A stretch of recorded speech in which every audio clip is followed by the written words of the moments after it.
Hey everybody, I'm Odin, and today we're checking out For the King 2. This is the closed beta. I played a lot of the first game. It's a really fun game, really addictive, and if you're unfamiliar with it, it's basically a turn-based RPG with, well, a lot of unique elements, which you'll see shortly. So I just got access to the beta. I haven't played it yet. This is completely I have no idea what's going on. I'm just hoping it's very much like the first one, so I'll know what I'm doing. So right now in the closed beta, it said in the very beginning that you have access to the entire first act of the campaign, which is cool. So we're going to click on campaign here. Alright, so this is the land of Farul, and this is our royal tutor. Welcome to Farul. From this map, you will be able to select an available adventure for your party to embark upon. Alright, so we've got this one here, a mysterious stranger. Help free the mysterious stranger from the shackles of tyranny that are washing over Farul. And it looks like, let's see, roast the clock. Complete the adventure in 50 rounds or less. I guess these are achievements of some sort that you can get for each particular quest. That's pretty sweet. Alright, so we'll click on this. Oh, and it's going to tell us. Okay.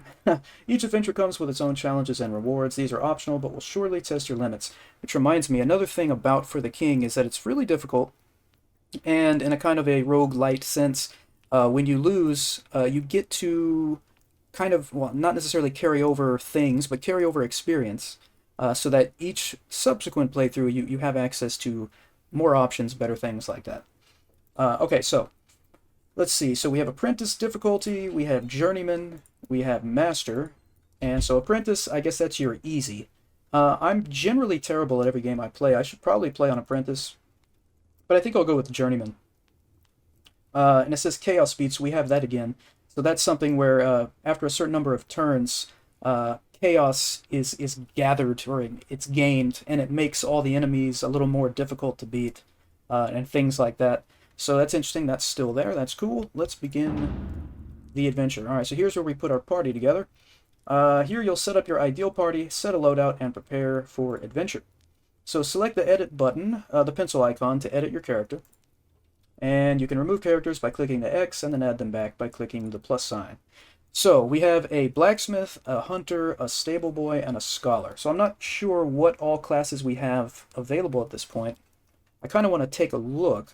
So I wonder if you can change the class just by clicking this as well. So yeah, you can. Okay, so character class is the archetype of your character. Each class comes with their own skills and starting gear.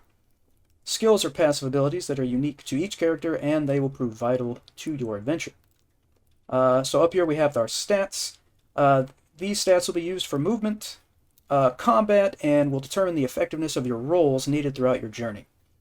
So if I remember correctly from the first one, you would get like certain weapons which would require a certain stat, or they would use that particular stat when you attacked with them, and you would obviously match them up with your higher stats.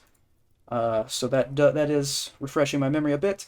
Each roll will be based around a specified stat. Why do I keep explaining things when the tutorial is about to explain it? I should just shut up. Okay, so for added flair, you can customize your character to your liking. Feeling lucky, give the dice a whirl, and randomize your look. Okay, so I just want to look through some of the classes here. So the blacksmith, the scholar, and I'm guessing this is a magic-oriented class. Stable boy here. Let's see.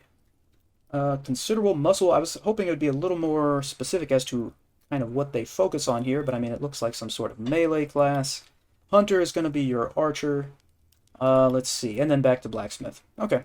So I don't really want to mess with the party. This seems pretty, pretty varied. Pretty good. So let's just go with ready. Alright, so time to load up and load out. Each character will be able to spend loadout points on starting items that will prove invaluable on the journey, so work together for the best loadout. Okay, interesting. So, for the barbarian here, we could choose, let's see, now, the point system is what so we have 5 points. Do these not cost anything? I guess that's the deal there. Okay, so these are items, that's what it is. So yeah, so Godsbeard is your HP replenishment. That's your health potion, for lack of a better term, I guess. Golden Root gives you focus. Panax cures debuffs, basically. Poison, bleeding, disease. Teleport scrolls are self-explanatory. And lockpicks. Tender pouch is so you can make a camp. This permanently increases your stat of evasion. That's pretty nice. 10 gold. spyglass ups your fine distance on the world map. Let's see. And there is a weapon, 0 to 10 physical damage. I don't like the 0 possibility, but that's interesting. And then just some more items here that we'll probably run into in a little bit. I would think that I would want something... Now, like, that seems really useful. I mean, why would I not use gifted here? Alright, so a general overview of this item is available at the bottom of the card. That's what this is, I guess. And keep an eye out for rarity. This is common, as you may see new items from time to time. Okay, and then for the archer, do they choose... Does each person choose something? I've already forgotten. I don't think so, because it's just this one thing here. So, like, if I go here and I try to choose lucky, for instance... Oh, it does. It does. Okay, so it shows up right there. Okay, very good. Yeah, so over here, nimble, supportive. I think, you know what, for the archer, let's just go ahead and get some health here. I think that would be the best thing to do. Right, so for our stable boy, I'm thinking we need to kind of spread this stuff around. We definitely need some Panax when we get debuffed. And let's grab the Tender Pouch as well. Oh, wait, I don't have enough points. It's 3. So you know what? Let's go with another Godsbeard. You know? Or, oh, we can't... Oh, yeah, it did select it, did it not? Yeah, there we go. I didn't see it popping up over here. Okay. Oh, because it's not a skill, it's an item. Alright, I think we're ready to go. Alright. I am really excited about this. I didn't even realize that this was so close to being out. When I saw that the closed beta was going on, I almost couldn't believe my eyes. Alright, so, the once benevolent Queen Rosamond has inexplicably turned against her people, striking fear into the hearts of her subjects across the land. The people of Fahrul are once again calling upon you to rise up and fight. You and your band of outlaws are but a few that stand ready to defy your new oppressor and return Fahrul to peace and harmony once again. Alright. Okay, Hildegard is a tavern keeper. We haven't seen many adventurers in these parts for a spell. Hard to believe it's been 20 years since the Chaos War, ain't it? I almost missed that little scoundrel Vexer. He was a right delight next to what we're dealing with these days, heavens to me. I believe that was the main bad dude from the first game. I'd take a wee bit of thunder and lightning any time over this. Yes, I would. In case you haven't heard, all's not well in Fahrul. The good Queen Rosamond has lost her bleeding mind. Now us simple folk live in terror, we do. What has happened to our once lovely queen? Alright, so look, if you're wanting to help, meet me in Prawns, that's the name of this town, and I'll tell you all I know. Won't take long, I wager, and then it tells us here our objective. Go to Prawn in the Autumn Forest, and keep your peepers on the timer up above. If it runs out, we are done for. Alright, so here we have the world map, and that's our movement roll. But of course they're going to tell us that. So welcome to the lands of Fahrul. Keep a watchful eye above on the timeline. That's what we're looking at here. The timeline shows current round, rising chaos, special events, and the passage from day to night. And that's the chaos pool.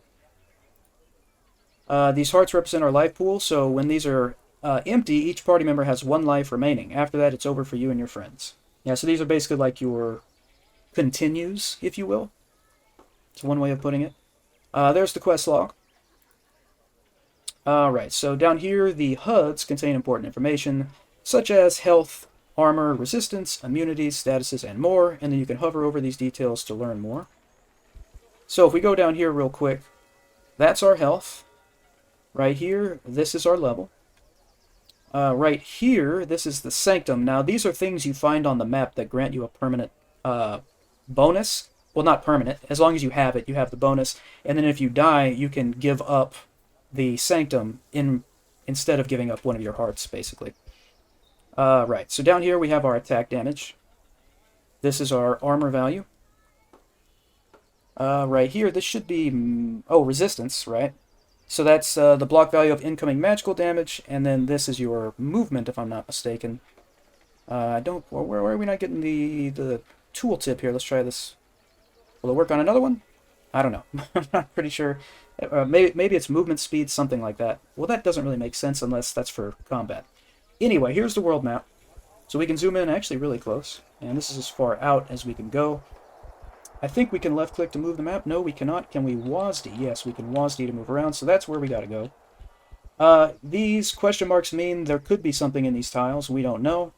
There is a spider here. It's level 0. And when you mouse over an enemy, you'll notice that some of these surrounding tiles turn red.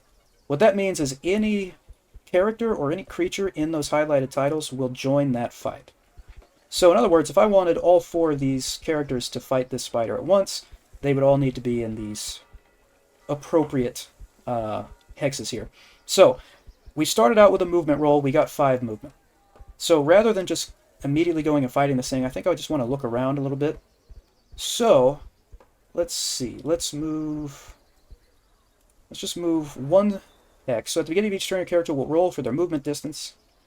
So we know that's our movement, how many places we can go.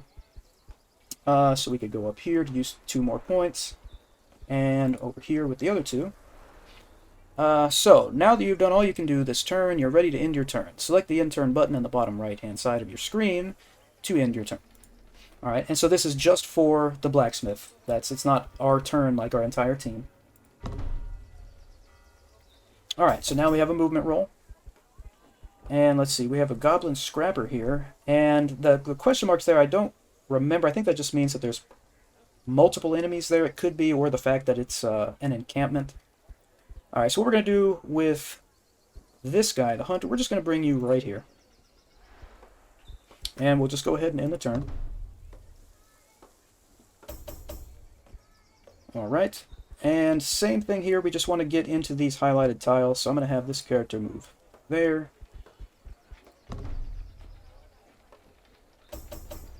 And our scholar, now shrooms, test your abilities, so this is going to have some kind of test that has to do with the stat that it's showing there, that heart.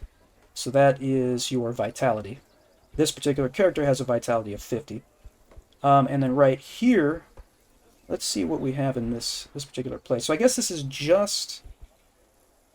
I don't know. I thought it's not a town. I don't know that there's anything special about being on this hex right here. But I'm going to end up moving right there. And let's end our turn. And I want to bring the blacksmith back around so we can fight. I definitely don't want to have the blacksmith go on their own right here. Alright, so we got 5 again on our movement. So we can get here. Oh, okay, so there was a surprise for us. These red hexes represent the enemy's combat range. This highlighted area will pull in any enemies or allies in the area. Alright, so start a fight with all combatants in the area. We will fight. I think we're all included in this one, aren't we? Oh no, it's just the blacksmith. Alright, so this is new, this grid here. And for the king, the first one, there was none of this, so that's interesting. Alright, looks like you have a shield. This grants the guard skill. Anyone standing behind a character with guard cannot be selected for melee or ranged attack. So plan your battle carefully, though, as they can still be hit with splash and AoE damage. So that's interesting. Like I said, this was not a thing. I'm taking it in and trying to figure out the significance of it here. Alright, so it looks like our damage is going to be decided here by the vitality stat, and we have a very high stat of 81, so that's pretty nice.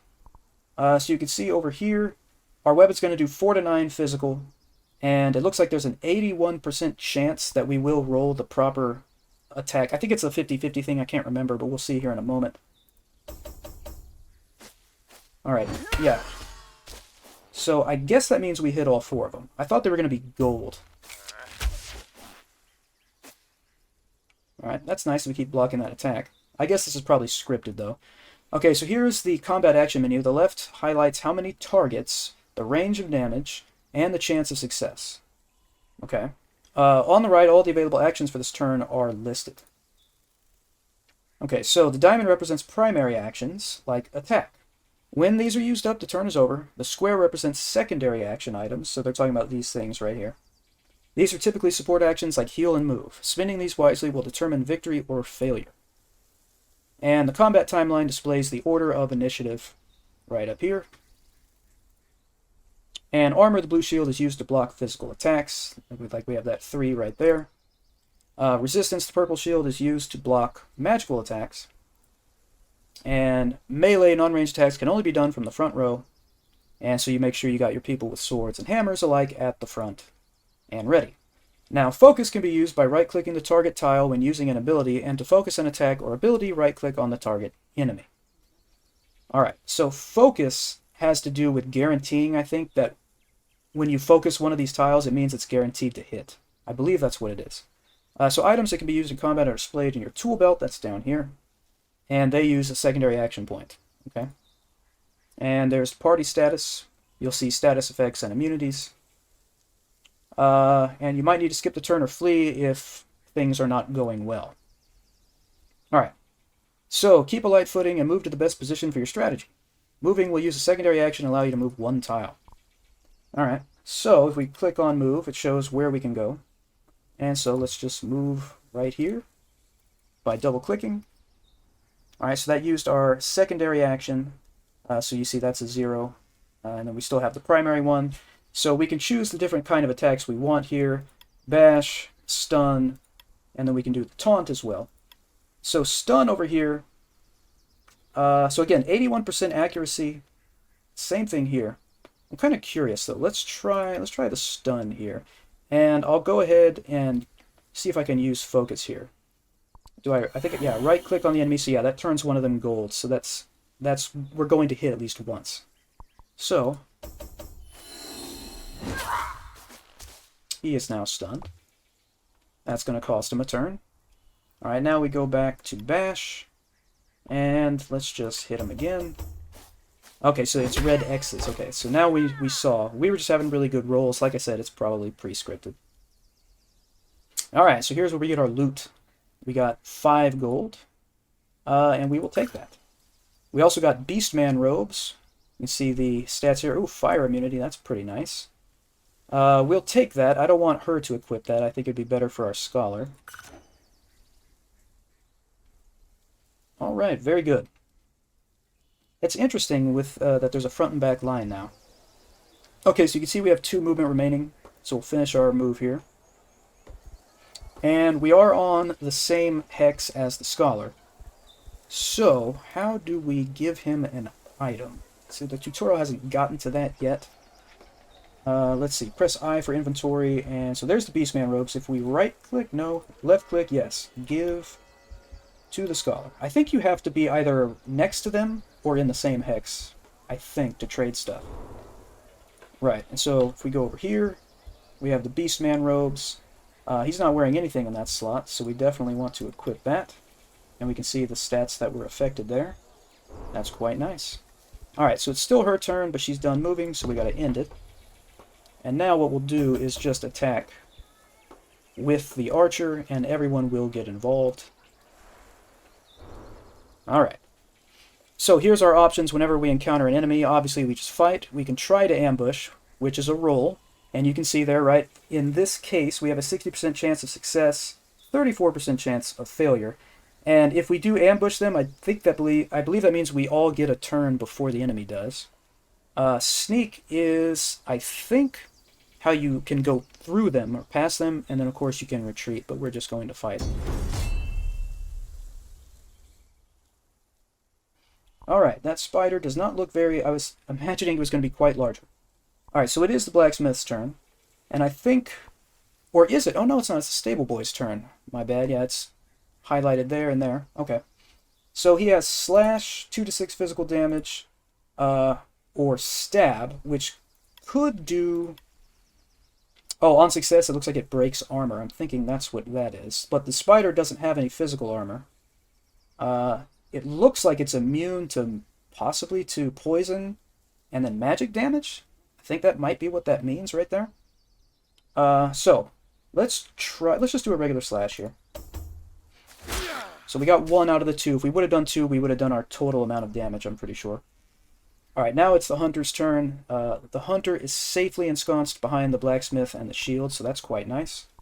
So we have a regular shot, 2 to 6 damage, and then another pierce, so again, it's either that it breaks the armor or it goes through. I think it breaks it. Let's just do a regular shot here. I got both of them, so that should be good. There we go. Alright, obviously it wasn't necessary for us to have everybody involved in the fight, but I usually do that because everyone tends to get XP at basically the same rate.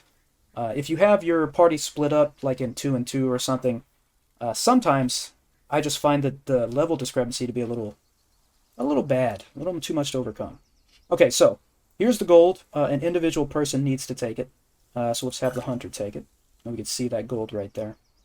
There's Scholar's Wart, which will give you 5 XP. That doesn't sound like a lot, but especially early on, it does not take a lot of XP to level up.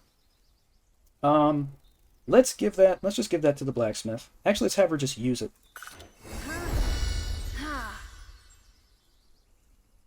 Alright.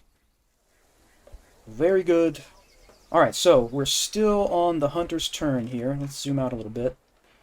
And we wanted to start generally heading towards Prawn. Let's see, what is a vitality of 52? I wonder if they have to do this. Let's see, because I want to try to move here. Oh, we went around it anyway. Okay, that doesn't answer the question. What do we have here? Discover multiple alluring pools to instantly travel between them. So here's our TPs. That's interesting. But do we know where it ends up? That I don't know. So I'm a little hesitant to move into that, even though I'm out of movement anyway. Let's end the turn.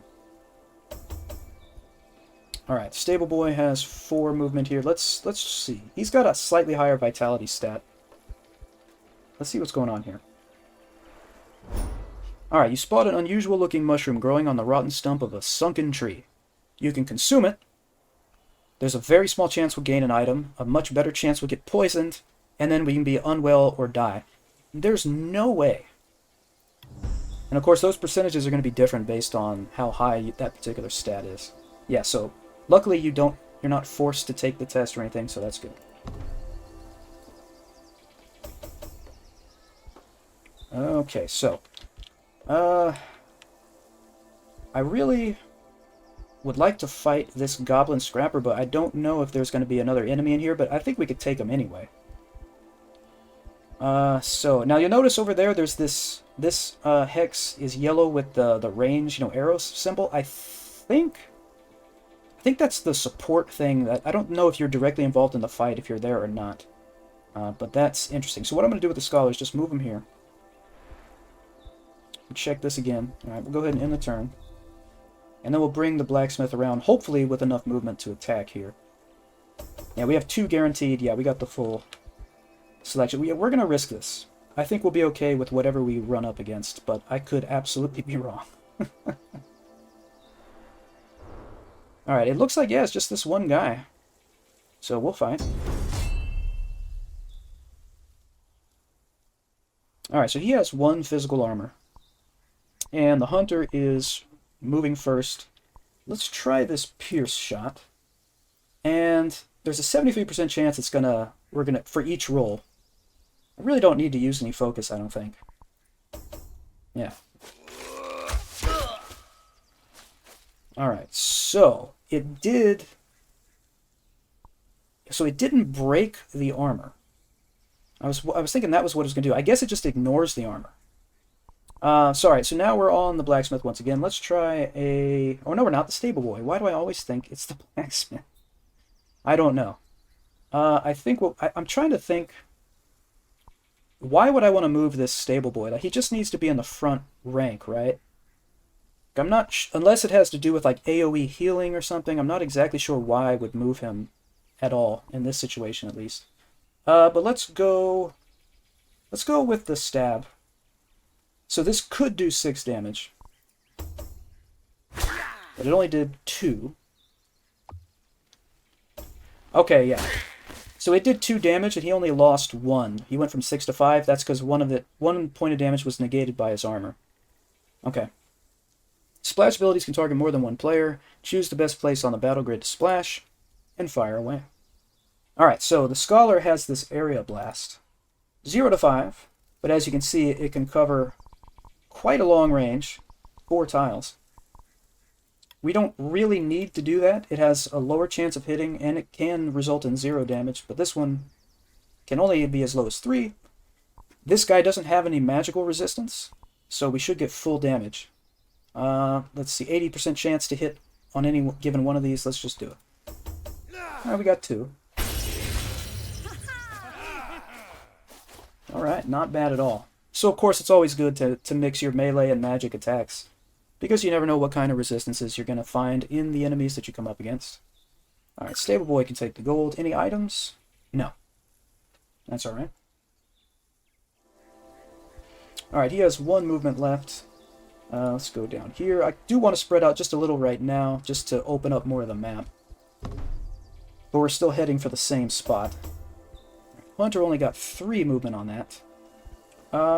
Do we have to use the pool? That's another question. We don't have to. Okay. Alright, so we revealed a little more of the map here. Alright, 3 movement on the Stable Boy.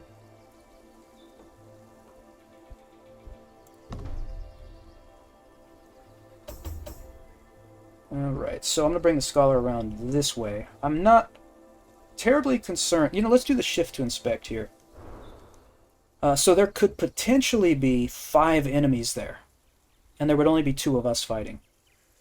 And I think the question marks only mean that we don't know what kind of enemies they are. I don't think it means that there may or may not be those or that many. But I don't know. All I know is I don't want to fight. Don't want to fight that rat.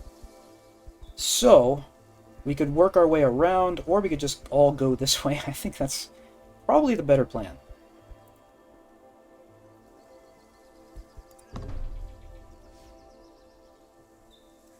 Alright. So, Blacksmith got 4 movement, so yeah, we're just gonna go up here. You must find additional luring pools to use. Okay, so you have to have at least 2 anyway. Alright. I'm going to try to get to the town quickly here just to show the town interface. Oh, 6 is not a bad movement roll at all. We should be able to just bypass this goblin sniper.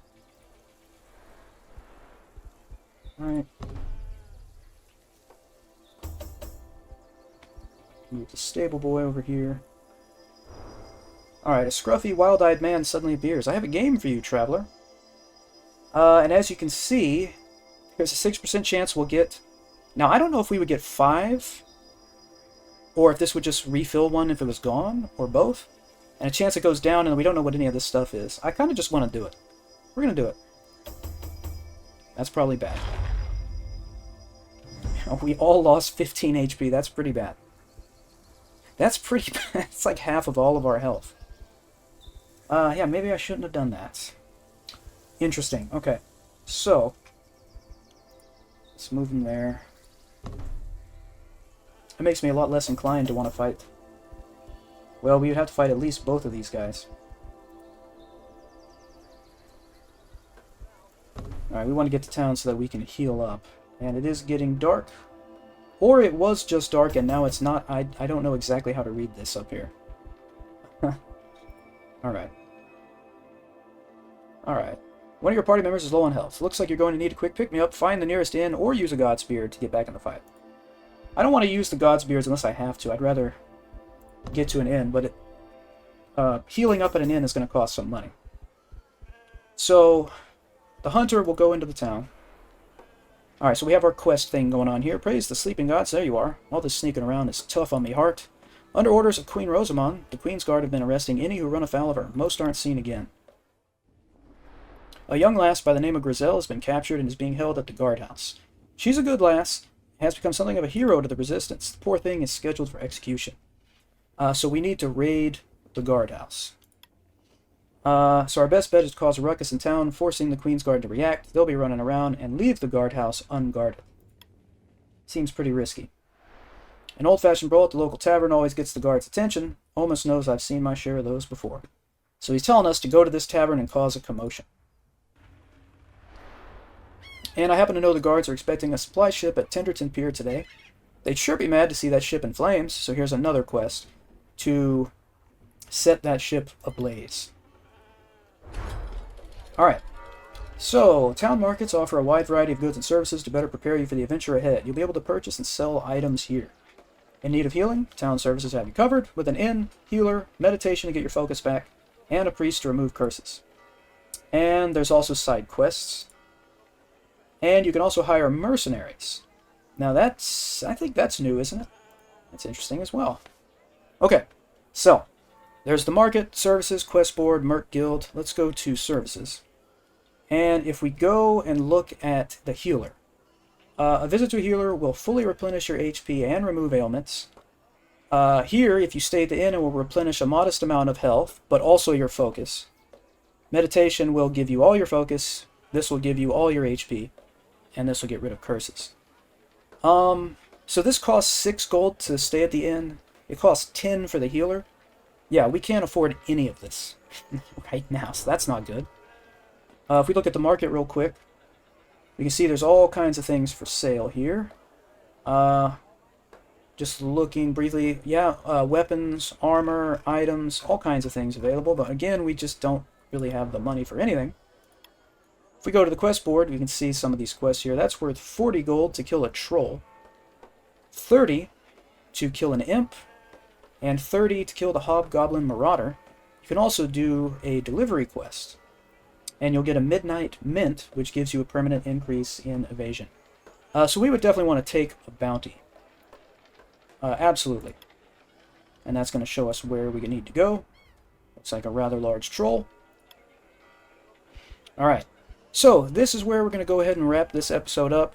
I hope you enjoyed this brief little look into the For the King 2 closed beta. If you'd like to see more of it, I'd be glad to make some more videos. That's not a problem at all, but just let me know in the comments. So thank you all for hanging out. I appreciate that very much. Please consider hitting like and subscribe if you would like to. And I will see you all in the next video.